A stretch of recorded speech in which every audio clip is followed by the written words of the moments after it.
Abra a sua Bíblia, por favor, comigo, conosco, no Evangelho de Mateus, no capítulo 6.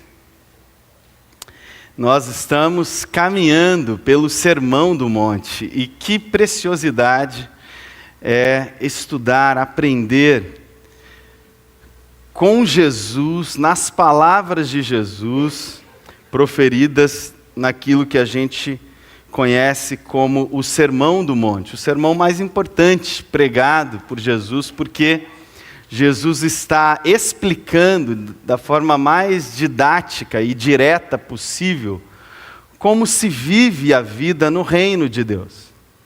O reino de Deus é essa dimensão tanto transcendental quanto material, histórica, visível, terrena, universal, da soberania de Deus. O reino de Deus é essa esfera onde a vontade de Deus é feita, e Ele nos ensinou a orar assim. Nós aprendemos na semana passada com a oração do Pai Nosso: venha o teu reino e seja feita a tua vontade, assim na terra como no céu. Ou seja, isso fala desse caráter de Deus, tanto transcendente quanto imanente, ou seja, Ele está lá e está aqui. Habita a eternidade, mas também habita o nosso mundo, a nossa vida, e nesse mundo onde nós vivemos, Deus é rei e quer reinar em nós e através de nós. Venha o teu reino. É sobre isso que o Sermão do Monte nos ensina. Como nós vivemos, qual é a ética dos discípulos de Jesus, qual é a vida, a prática dos discípulos de Jesus, nesse domínio, nessa esfera, nessa dimensão onde Jesus é rei. Se Jesus é rei da nossa vida, como nós vivemos? Como nós lidamos com o nosso dia a dia, com o nosso cotidiano? E aí nós já estudamos e vimos diversos aspectos, diversas dimensões da nossa vida, onde Jesus é rei, e hoje nós vamos observar mais uma delas, e talvez a mais importante delas, porque Jesus fala muito sobre isso. Então quero te convidar a ler comigo a partir do versículo 16. Mateus capítulo 6, a partir do versículo 16, diz assim a palavra do Senhor: quando jejuarem, não mostrem uma aparência triste como os hipócritas, pois eles mudam a aparência do rosto a fim de que os outros vejam que eles estão jejuando. Eu lhes digo verdadeiramente que eles já receberam sua plena recompensa. Ao jejuar, arrume o cabelo e lave o rosto, para que não pareça aos outros que você está jejuando, mas apenas a seu pai, que vê em secreto. E seu pai, que vê em secreto, o recompensará. Não acumulem para vocês tesouros na terra, onde a traça e a ferrugem destroem, e onde os ladrões arrombam e furtam. Mas acumulem para vocês tesouros nos céus, onde a traça e a ferrugem não destroem, e onde os ladrões não arrombam nem furtam. Pois onde estiver o seu tesouro, aí também estará o seu coração. Os olhos são a candeia do corpo. Se os seus olhos forem bons, todo o seu corpo será cheio de luz. Mas se os seus olhos forem maus, todo o seu corpo será cheio de trevas.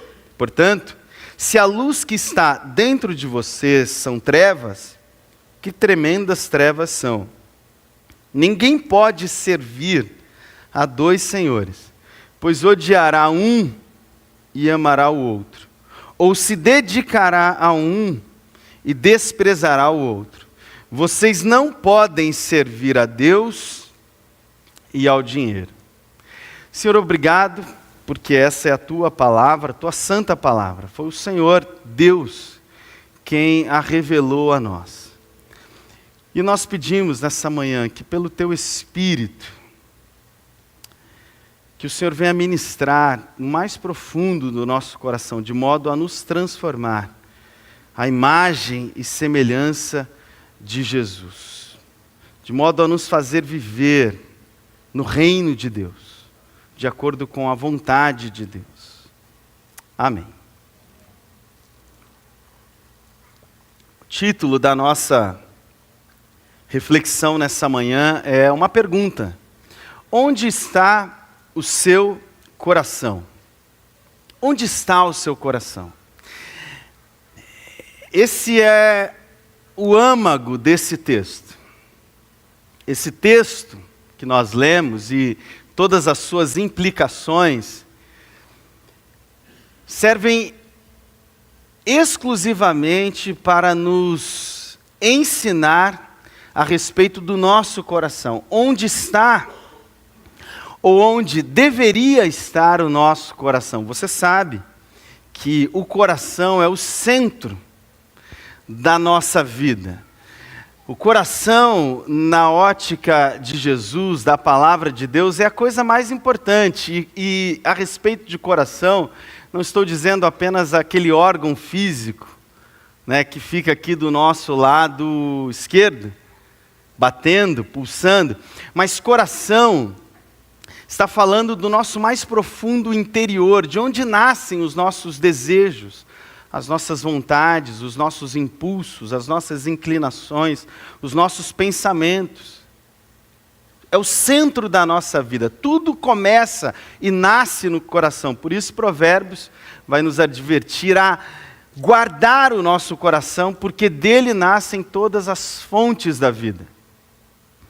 Saiba que para Jesus, sempre, sempre, sempre, o mais importante é aquilo que está dentro do seu coração.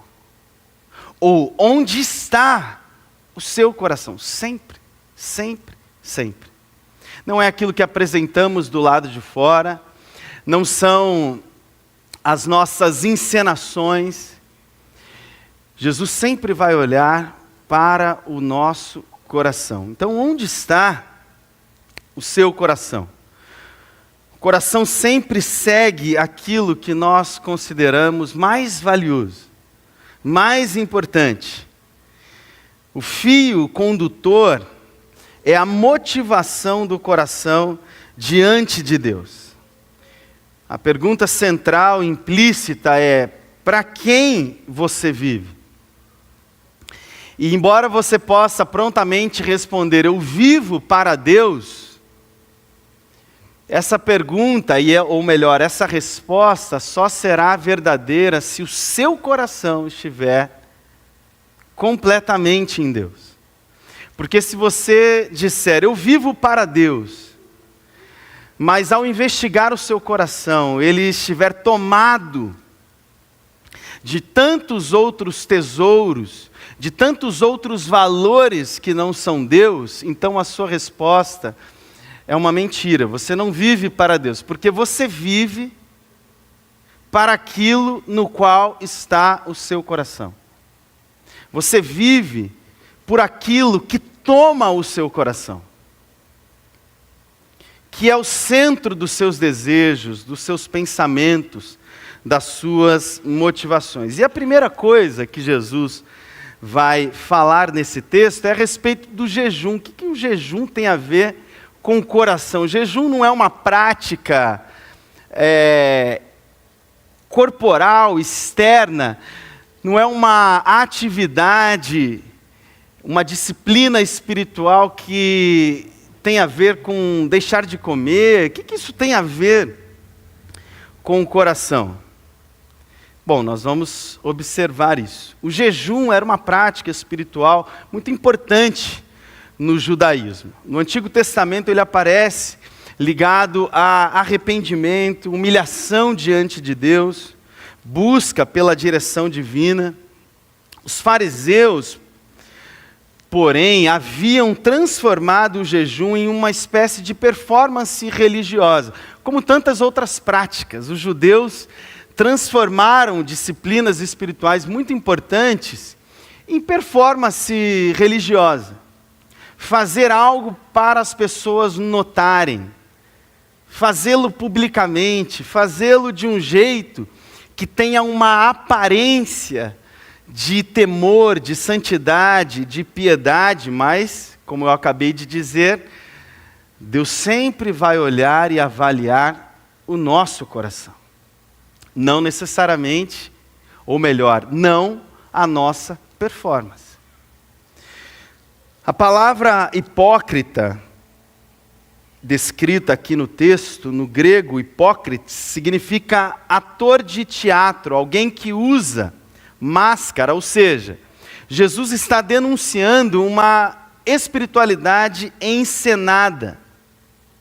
A crítica de Jesus é que alguns jejuavam com o rosto abatido, com uma aparência desfigurada, um comportamento público de sofrimento. E qual que era o objetivo disso? O objetivo era ser notado. Então faz uma cara de triste, de piedade, né? Uma aparência ali de sofrimento, e as pessoas vão perceber, nossa, como ele é piedoso. Como ele jejua bastante, está até magrinho, mirrado, né? Murchinho ali, olho fundo, olheira, descabelado. Meu Deus, essa pessoa está vivendo em profunda piedade diante de Deus. Assim pensavam os fariseus.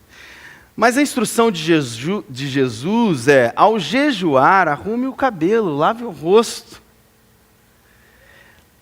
Tenha uma aparência bonita. Isso parece contraditório com o jejum, que faz a gente ficar chateado de não poder comer aquilo que a gente gostaria.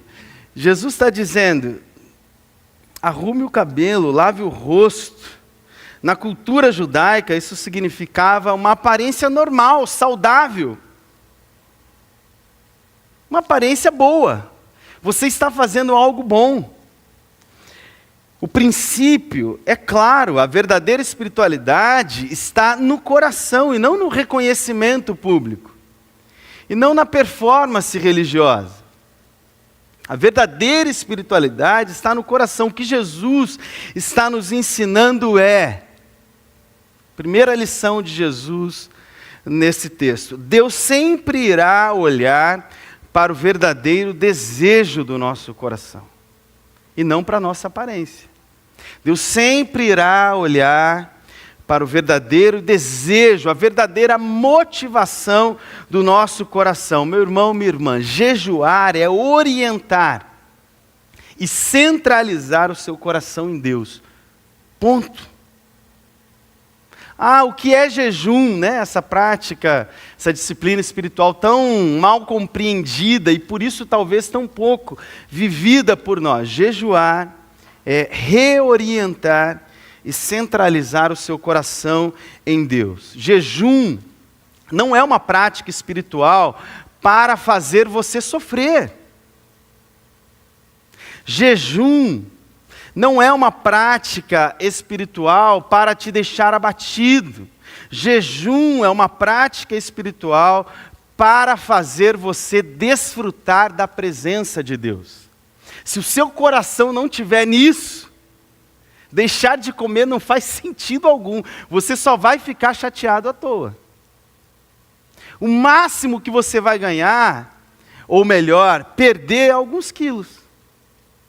Algumas gramas. O objetivo do jejum é você submeter a sua atenção, os seus desejos e impulsos, única e exclusivamente a Deus. É isso. Por isso não faz sentido nenhum você apenas deixar de comer. Quantas vezes já ouvi pessoas falando assim, eu estou jejuando. Está jejuando, mas assim, está fazendo um monte de outras coisas, está trabalhando, está agitado, está preocupado, não consegue parar nem para orar, para contemplar ao Senhor. Isso não é jejum, você só está deixando de comer. No máximo isso é um jejum intermitente. Faz bem também. Dizem que faz muito bem, mas esse não é o jejum espiritual.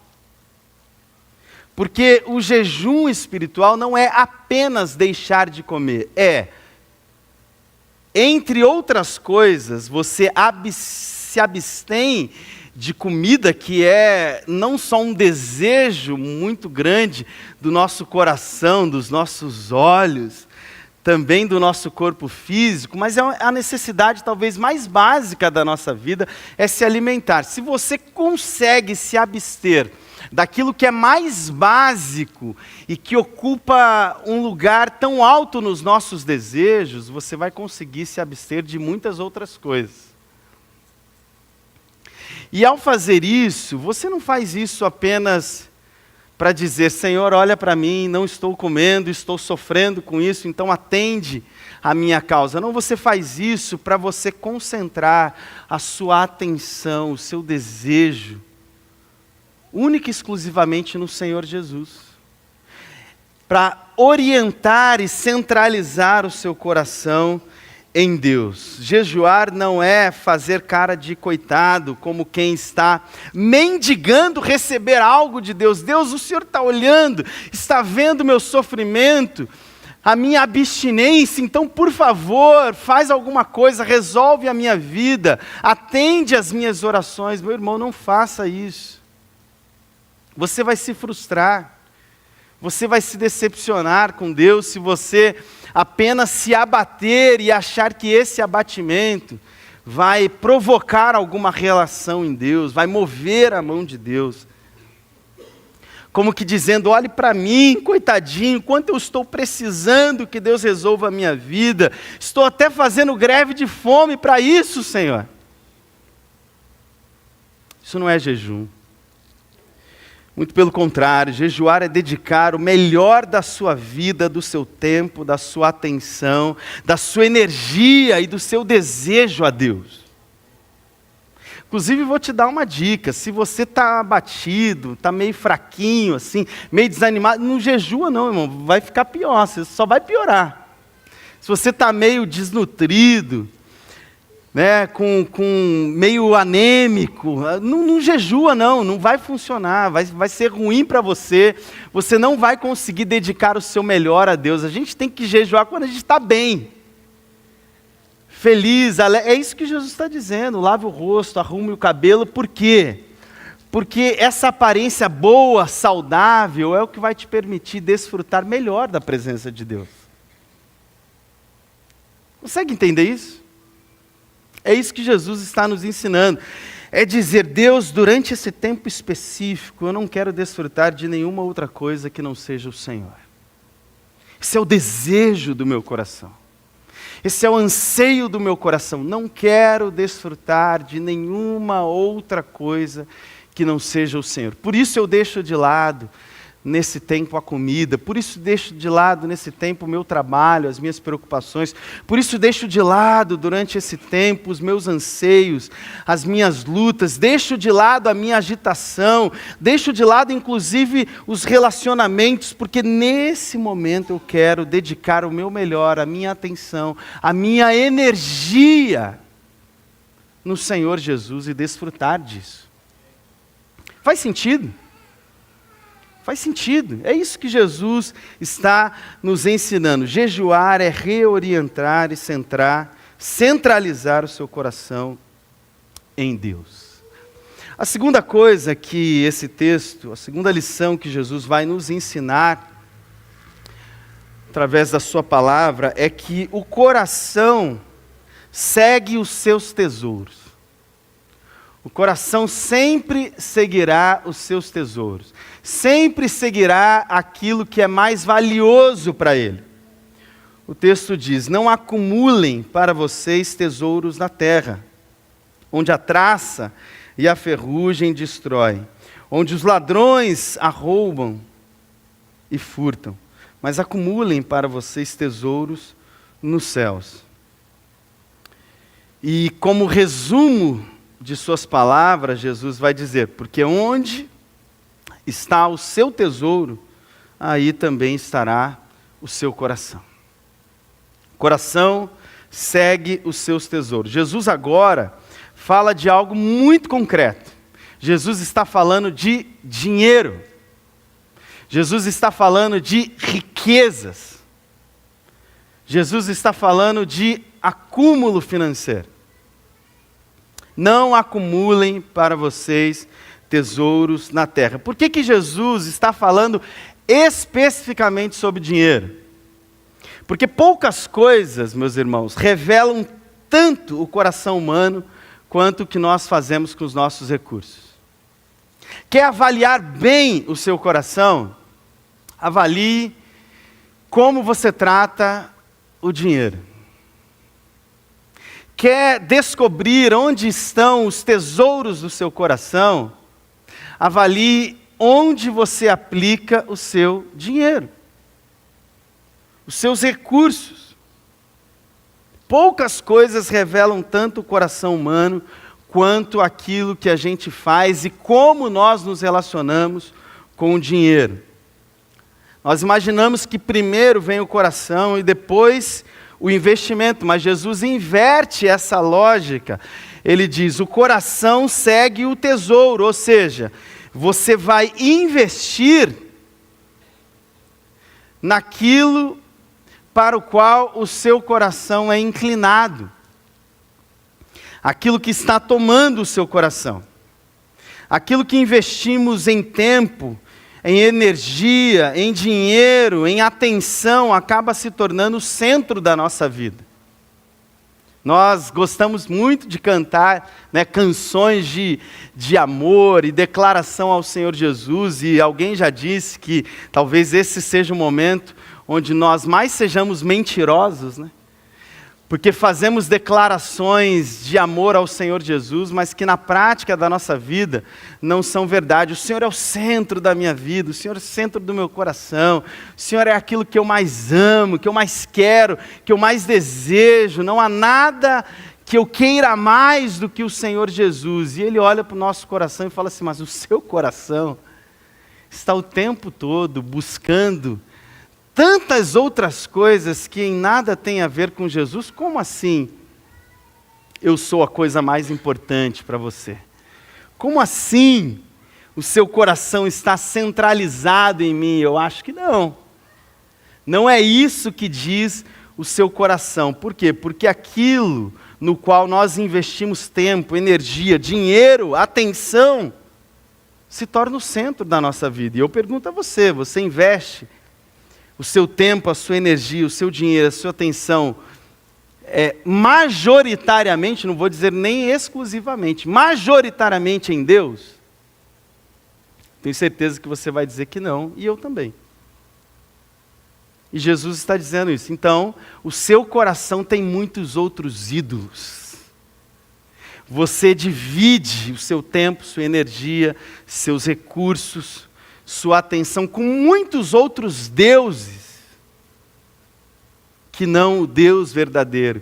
E nós vamos perceber mais adiante, logo no final do texto, que Jesus diz que é impossível essa atenção ser dividida. Ou você vai adorar um, ou você vai adorar a outro. O problema aqui, no texto, naquilo que Jesus está ensinando, não é possuir bens, mas viver acumulando como projeto de vida. Porque dinheiro, meu irmão, é meio, não é fim. Mas nós muitas vezes o tratamos apenas como fim, como finalidade. Ganhar, acumular, manter, represar, aumentar. Jesus não condena a produção de riquezas, possuir bens, constituir patrimônio com o seu trabalho honesto. O que ele coloca sob juízo e sob condenação é a finalidade disso. É onde isso desemboca, é onde isso termina, é o que você faz com isso. O que você faz com a riqueza que Deus te permitiu possuir. Quando ele diz: não acumulem para vocês tesouros, dinheiro, recursos na terra, ele está dizendo: não faça isso, porque esse não é o sentido da riqueza, esse não é o sentido do dinheiro. Acumular, manter, reter. Não, ele existe para que você seja generoso, para que você faça justiça, para que você faça parte daquilo que Deus está fazendo no mundo, que é permitir todas as pessoas desfrutar de quem Ele é e de tudo aquilo que Deus doa. E eu pergunto a você, todas as pessoas desfrutam de tudo que Deus é e de tudo que Deus doa? A grande maioria delas não. Isso não é possível num mundo onde 20% no máximo desfruta de 80% das riquezas e 80% desfruta, ou melhor, nem desfruta, sobrevive com 20% da riqueza. Isso não é justo. Isso não é sustentável. Isso não é o reino de Deus. É isso que Jesus está ensinando. Olha o que diz a primeira carta a Timóteo, no capítulo 6, versículo 17 e 19. Ordene aos que são ricos no presente mundo que não sejam arrogantes. Não ponham a sua esperança na incerteza da riqueza. A riqueza é uma incerteza, meu irmão. Não sei se você sabe disso. Pode ter hoje, pode não ter amanhã. Não há nenhuma segurança nisso. Nem ponham a sua esperança na incerteza da riqueza, mas em Deus, que de tudo nos provê ricamente para a nossa satisfação. Ou seja, o texto está dizendo, Deus não é contra a nossa satisfação. Deus não é contra o nosso bem-estar. Deus não é contra você viver uma vida boa, confortável. E Deus não é contra nem mesmo a riqueza. Ele não está dizendo, olha, ordene aos ricos que não sejam ricos. Ele está dizendo, ordene aos ricos que não sejam arrogantes. E que não ponham a sua esperança na incerteza da riqueza. Versículo 18, ordene-lhes que pratiquem o bem, que sejam ricos em boas obras, generosos e prontos para repartir. Jesus está dizendo, a palavra de Deus está dizendo, para que serve a riqueza? Por que Deus dá a algumas pessoas o dom de ganhar muito dinheiro, de produzir muita riqueza, para que vocês sejam ricos em boas obras, generosos e prontos a repartir. Dessa forma, eles acumularão um tesouro para si mesmos, um firme fundamento para a era que há de vir, e assim alcançarão a verdadeira vida. Agindo dessa forma, tratando o dinheiro dessa forma, você está acumulando um tesouro na eternidade, no novo mundo de Deus, no reino de Deus. Ele adverte, texto bíblico nos adverte contra algo mais profundo, que é construir a vida sobre coisas que não duram. Onde a traça destrói, onde a ferrugem corrói, onde os ladrões roubam. Eu tenho pensado bastante sobre isso nos últimos tempos e analisando tudo que vem acontecendo no mundo, na geopolítica internacional, tudo que vem acontecendo no Brasil, esses casos de escândalos bilionários financeiros, essa guerra mundial pelo petróleo, pelo dinheiro, e as nações disputando poder e riqueza, e eu pensando assim, eu falei, gente, será que essas pessoas não têm noção de que muito em breve tudo isso vai passar, vai acabar, e nada do que eles fizeram e conquistaram, inclusive matando pessoas, sendo profundamente cruéis e injustos, condenando pessoas à miséria, isso sequer será memória. Esses nomes, esses grandes nomes, essas grandes corporações, esses grandes poderes, essas grandes nações, não ficarão nem para a história. Durante toda a eternidade, sequer serão lembrados. Estão gastando a sua vida e sua energia em algo que não vai durar. Que não vai dar a eles absolutamente nada na vida eterna. A carta de Tiago reverbera profeticamente essa mesma advertência de Jesus. Tiago, na sua carta, anuncia juízo sobre os ricos que acumulam riqueza, enquanto ignoram a justiça. Olha o que diz Tiago, se puder projetar aí na tela. Tiago, capítulo 5, versículo 1 a 6. Preste atenção nesse texto, meus irmãos. Há alguns textos na Bíblia que parece que a gente não presta atenção direito. Mas olha o que está dizendo a carta de Tiago, reverberando profeticamente aquilo que Jesus disse no Sermão do Monte. Ouça agora vocês ricos, chorem e lamentem-se, tendo em vista a miséria que lhes sobrevirá. A riqueza de vocês apodreceu, e as traças corroeram as suas roupas, e o ouro e a prata de vocês enferrujaram. Olha o que Jesus disse no Sermão do Monte: não acumulem tesouros onde a traça corrói, onde eles enferrujam, onde eles apodrecem. E Tiago está dizendo isso: a riqueza de vocês apodreceu, as traças corroeram as suas roupas, o ouro e a prata de vocês enferrujaram, e a ferrugem deles testemunhará contra vocês, e como fogo lhes devorará a carne. Vocês acumularam bens nesses últimos dias. Vejam, o texto está falando sobre injustiça.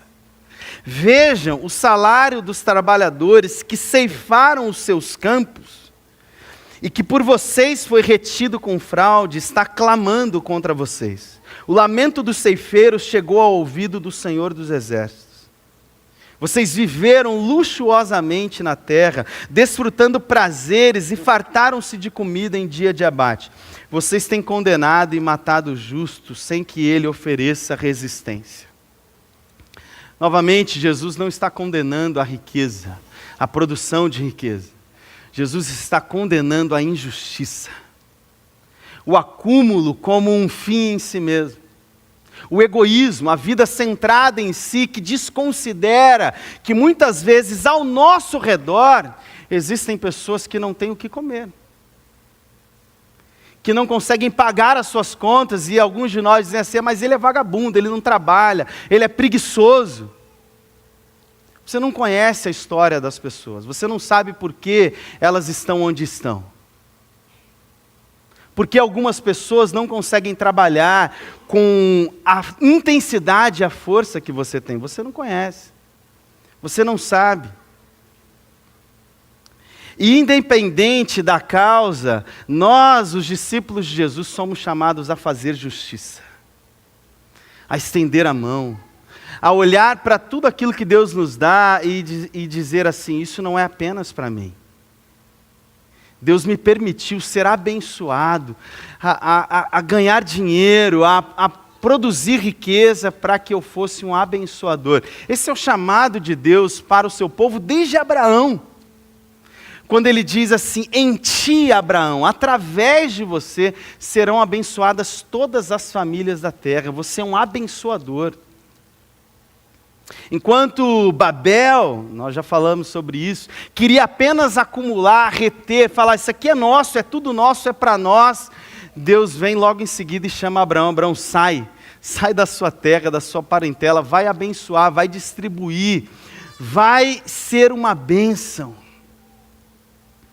O chamado de Deus para a nossa vida é esse. Riqueza sem justiça, sem generosidade, se torna testemunho contra o próprio rico. Entenda isso. Riqueza sem justiça e sem generosidade se torna testemunha contra o próprio rico. Deus há de julgar aqueles que viveram apenas e tão somente acumulando para si. Mas há um tipo de investimento que nenhuma crise pode tocar. Ele diz: acumulem tesouros no céu. Esse é um tipo de acúmulo que não só não é proibido, como incentivado, ensinado. E Deus diz: ó, e ali é o lugar onde você nunca vai perder. Ali não sofre as oscilações do mercado global, não tem flutuação do câmbio. Não importa se o dólar está alto ou baixo, no céu, na eternidade, aquilo que você junta, acumula, aquilo que você transfere para lá, você nunca vai perder. Isso significa viver de modo que o reino de Deus seja a prioridade na nossa vida. É isso que nos ensina o Sermão do Monte, viver de modo que o reino de Deus seja a prioridade da nossa vida. Essa semana, por exemplo, eu investi R$50 num cookies. Por que vocês estão rindo? Você acha que foi um bom investimento ou não? Hein? Não, você não sabe por que eu fiz isso? Calma. Eu comprei um cookies de uma família missionária, querida. Estão aqui conosco, desculpa expô-los, mas eu não deixo passar nada. Renan e Débora, queridos missionários, estão servindo ao Senhor ali no Nordeste, são missionários da nossa igreja, e eles estavam vendendo um cookies. Eu falei assim, eu quero um. O cookies não custa R$50. Ele custava R$8. E eu falei assim, olha, me manda a chave Pix para eu poder pagar. E quando eu fui pagar, eu falei, Senhor Jesus, eu não posso enviar um Pix para um casal missionário de R$8. Isso é um absurdo. Esse cookies aqui não custa só R$8. Na lógica de mercado, na lógica do capital, é um absurdo você gastar R$50 num cookies. Mas na lógica do reino de Deus, isso não é nada. Não era o cookies. Não era o cookie. Muito gostoso, por sinal, não sei se tem mais aí, se tiver, acabou? Hoje vocês iam vender por R$50, se tivesse trazido. Dá tempo de fazer ainda, rapidinho, que cookies assa rápido, né? Não dá. Dá para trazer à noite, não dá também. Então você vai fazer o Pix de R$50 para aquele casal sem cookies, amém? Porque nós estamos investindo para a eternidade. Eu falei, Senhor, isso vale muito mais. Isso vale muito. Eu queria pagar R$100 no cookies, desculpa, mas assim, naquele dia dava para dar 50. Mas assim, podia ser R$1.000, não é o cookies. É o reino de Deus, é a missão de Jesus, isso vale todo o meu recurso, tudo aquilo que Deus colocou nas minhas mãos. O dinheiro não é apenas um recurso econômico. O dinheiro, meu irmão, minha irmã, é um indicador espiritual. O dinheiro é um indicador espiritual. Aquilo em que investimos tempo, energia, dinheiro, mostra o que governa o nosso coração. E esse é um alerta espiritual extremo. Sabe por quê? Jesus é tão enfático nisso. Sabe por quê? Jesus faz questão de ensinar isso no seu sermão central. Porque o dinheiro tem um poder único, ele compete com Deus pelo coração humano. E nada compete mais com Deus no nosso coração do que o dinheiro. Nada, absolutamente nada. Inclusive é muito triste que nós não tenhamos, desde o maternal, aula, ensino sobre educação financeira, porque é a coisa que a gente mais lida na vida todos os dias. E a gente não aprende a lidar com isso, por isso a gente tem tanta dificuldade, por isso nós nos enrolamos, nos endividamos, por isso não construímos, porque nós não sabemos lidar com isso, não aprendemos, mas isso é extremamente importante. Meus irmãos, a Bíblia fala mais sobre dinheiro do que sobre todos os outros temas da fé, todos os outros. Há mais de 2 menções sobre dinheiro, sobre finanças na palavra de Deus, enquanto sobre oração, por exemplo, 500. Sobre fé, sobre salvação, menos. Por quê? Porque nada compete mais com Deus pelo coração humano do que o dinheiro.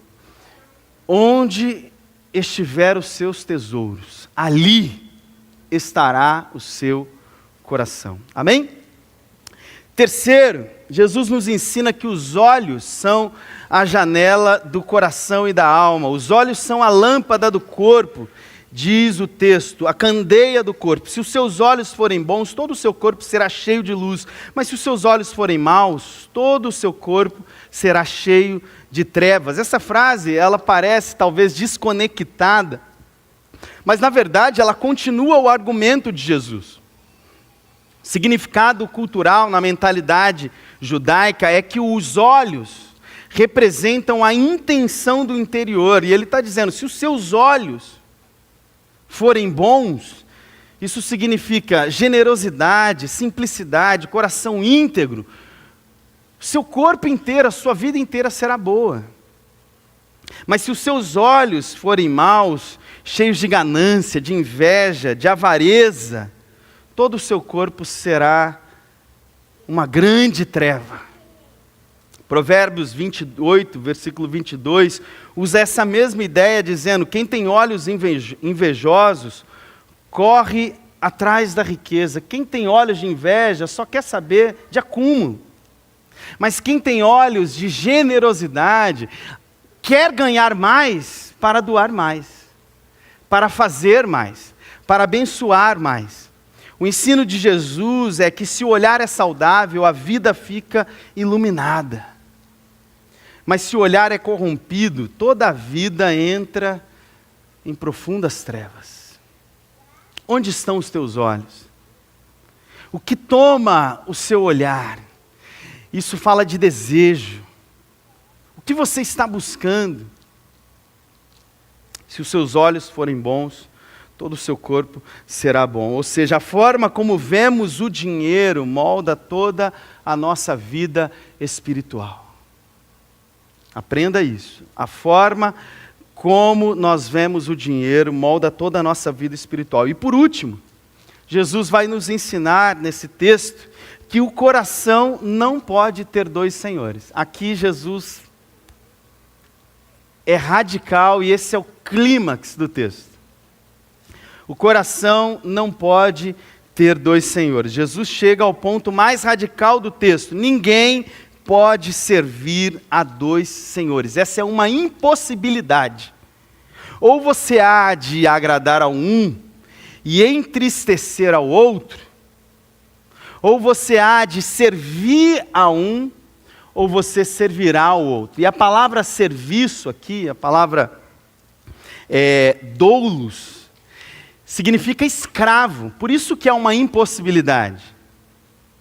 Porque você é um escravo, e escravo não tem direito, não tem agência. Ele serve obrigatoriamente ao seu Senhor. Jesus está dizendo, não tem como você ser servo de Deus e ao mesmo tempo servo do dinheiro. Você só pode servir a um ou ao outro. Ele não diz que é difícil, ele diz que é impossível. Impossível.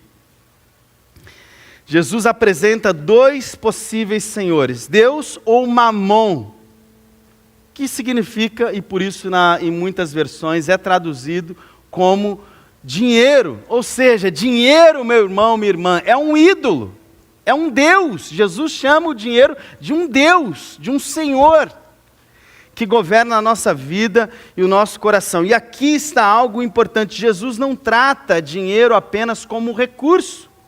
Não pense que dinheiro é apenas um objeto material, não. Jesus trata como um poder espiritual que compete com Deus pelo coração humano. Consegue entender a importância disso? É um ente espiritual. O dinheiro promete coisas que só Deus pode dar. Segurança, só Deus pode dar. Quantas vezes eu vi pessoas perdendo todo o seu dinheiro, todo o seu recurso e não conseguir salvar a sua vida. Eu lembro de um amigo muito querido que nós tivemos, um médico muito conceituado, neurocirurgião, uma pessoa extremamente competente, muito bem sucedida, cristão, mas que faleceu daquilo que ele melhor entendia. Teve um câncer e mesmo sabendo tudo sobre aquilo. Mesmo tendo recursos suficientes para ser tratado num Albert Einstein da vida, ou num sírio-libanês, o seu conhecimento, o seu recurso, o seu dinheiro não foi suficiente para salvar a sua vida, sendo tão novo. Por quê? Porque o dinheiro, meu irmão, não é segurança, não é segurança. Ah, pastor, então é para a gente ser pobre? De jeito nenhum. Isso também não é segurança. Isso também não é bom. A Bíblia não nos convoca para um voto de pobreza, de miséria, nada disso, meus irmãos, nada disso. A Bíblia nos convoca a colocar o nosso coração no lugar certo. No único lugar onde nós estamos seguros. O dinheiro promete coisas que só Deus pode dar, segurança, identidade, futuro, controle. Mas Ele não pode te dar nada disso. Nem segurança, nem identidade, nem futuro e nem controle. Deixa eu dizer uma coisa aqui. Até mesmo igrejas podem estar servindo a mamão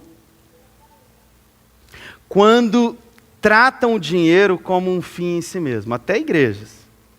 E ao falar sobre isso, talvez na sua cabeça vem logo as igrejas neopentecostais, né?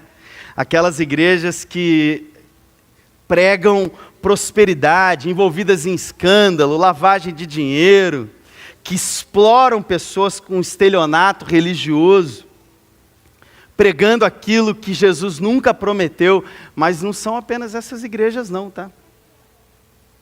Igrejas históricas, reformadas, também podem estar servindo a mamon quando colocam o dinheiro como a sua segurança, se arrogam, olha o nosso caixa, olha como nós somos ricos, olha como nós conseguimos guardar dinheiro.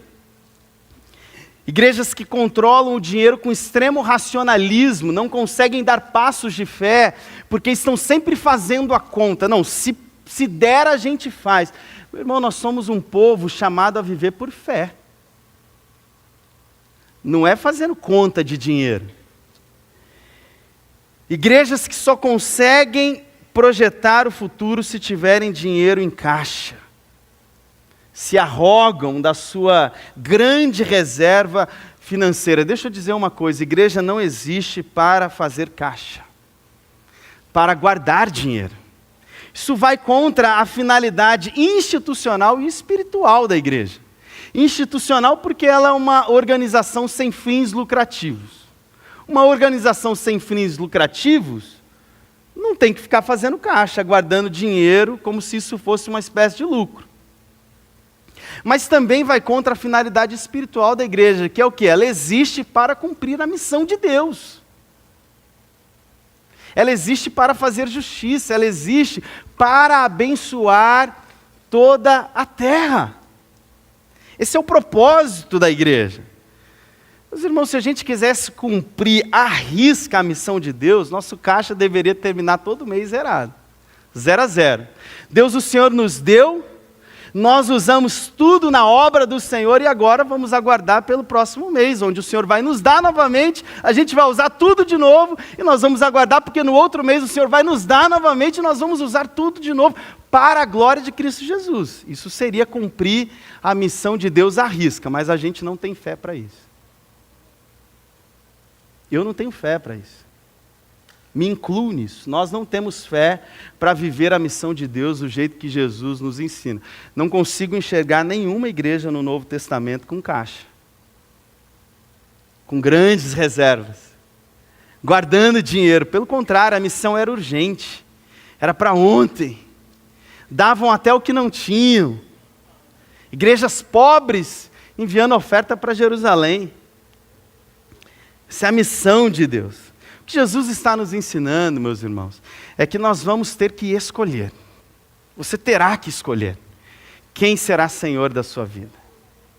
Essa é uma decisão radical, não entre espiritualidade e materialidade, mas entre quem governa o seu coração, entre quem governa o coração da igreja, quem é Senhor da nossa vida. Esse não é um chamado à desorganização, pelo amor de Deus. Nós sabemos a importância do cuidado financeiro, do zelo, da boa administração, mas é sobretudo um chamado para colocar o nosso coração exclusivamente em Deus e com coragem e em fé fazer aquilo que Deus está nos pedindo, custe o que custar. Tenha ou não tenha o recurso. Porque nós somos um povo de fé. Nós somos um povo onde, como diz o pastor Yuri, a provisão segue a visão. Se temos a visão do Senhor para fazer, vamos fazer, Ele vai nos dar os recursos e nós vamos glorificar o Seu nome através disso. Amém? Você terá de escolher quem será Senhor da sua vida. Um sempre ocupará o lugar de Senhor no seu coração. Ou Deus, ou dinheiro. Ou Deus, ou dinheiro. Os dois não dá. Não existe reinado dividido. Não tem duas cadeiras no trono do nosso coração. Só tem uma. Ou Deus está assentado ali, ou o dinheiro está assentado ali. Concluindo, o ensino de Jesus não é sobre 3 temas separados. Jesus não está tratando sobre 3 coisas distintas: jejum, dinheiro e senhorio. Tudo gira em torno de uma única pergunta: onde está o seu coração? Porque o coração aparece na espiritualidade que nós praticamos. Por isso Jesus fala do jejum. Porque o coração aparece nos tesouros que nós acumulamos. Por isso Jesus fala sobre dinheiro. Porque o coração aparece no Senhor, no Deus que nós servimos. Por isso ele diz, não dá para ter 2. Só dá para servir a um Senhor. No final, a vida cristã não é sobre a aparência religiosa, é sobre uma lealdade profunda e indivisível a Deus. E quando Deus se torna o nosso Senhor verdadeiro, algo muda dentro de nós. Nosso coração é reorientado. Não precisamos mais impressionar as pessoas, nem com a nossa religiosidade, com a nossa performance espiritual, e nem com o nosso dinheiro, com status. Olhem para mim, vejam quem eu sou, quão abençoada e próspera é a minha vida. Não precisamos impressionar pessoas. Quando Deus se torna Senhor verdadeiro do nosso coração, não precisamos mais acumular segurança na terra. Esses dias conversava sobre a Isabela com isso, e a gente conversando sobre essas tensões, né, mundiais, falando, meu Deus, será que a gente está no final de tudo mesmo? E aí você vê um monte de gente aí construindo bunker, né, e aquela coisa toda. Eu falei, amor, o nosso, será que vão fazer ali na chácara do meu sogro, tem um espacinho ali em Mandaguaçu, dá para a gente fazer? Ela falou assim, Paulo, se isso realmente for acontecer, eu quero ser a primeira a morrer, eu não quero ficar aqui sofrendo debaixo da terra, tentando me agarrar a isso não, eu quero falar assim, Senhor, se esse é o nosso final, eu quero ir logo, não quero ficar me agarrando a nada aqui. Essa é a perspectiva cristã. Nossa segurança não está nesse mundo e nas coisas desse mundo, mas no novo mundo de Deus, que Ele estabeleceu através do seu reino em Cristo Jesus.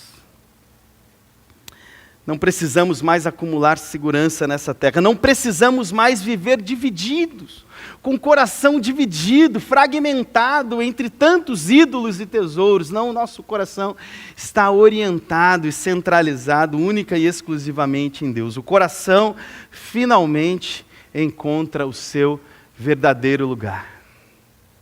Baixe sua cabeça, feche seus olhos, vamos orar ao Senhor. Está posto diante de nós uma decisão radical. Jesus diz, olha, onde estiver os seus tesouros, ali estará o seu coração. Onde estiver os seus valores, onde estiver aquilo que toma o seu coração, isso é o que governa você. Isso é Senhor da sua vida. E não dá para ter dois senhores. Só dá para ter um.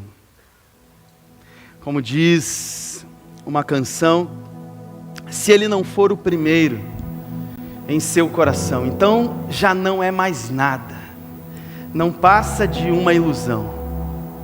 Mas se ele for o primeiro, o seu companheiro, motivo, razão do seu existir, então você vai viver, você vai sorrir, você vai vencer.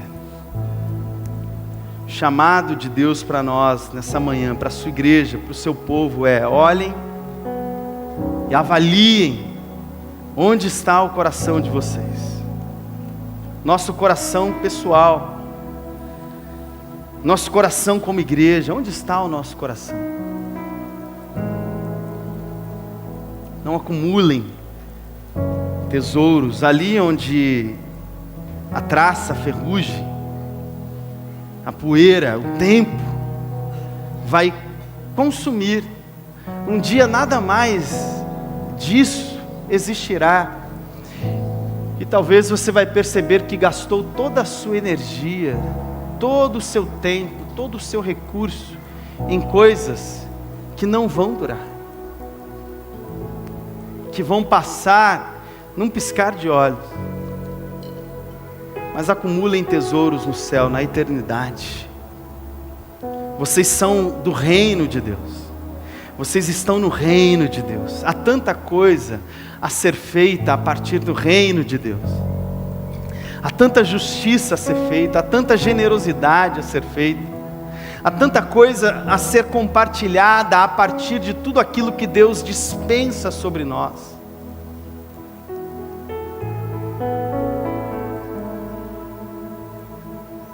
Faz isso em nós, Senhor. Converte-nos ao Senhor Jesus.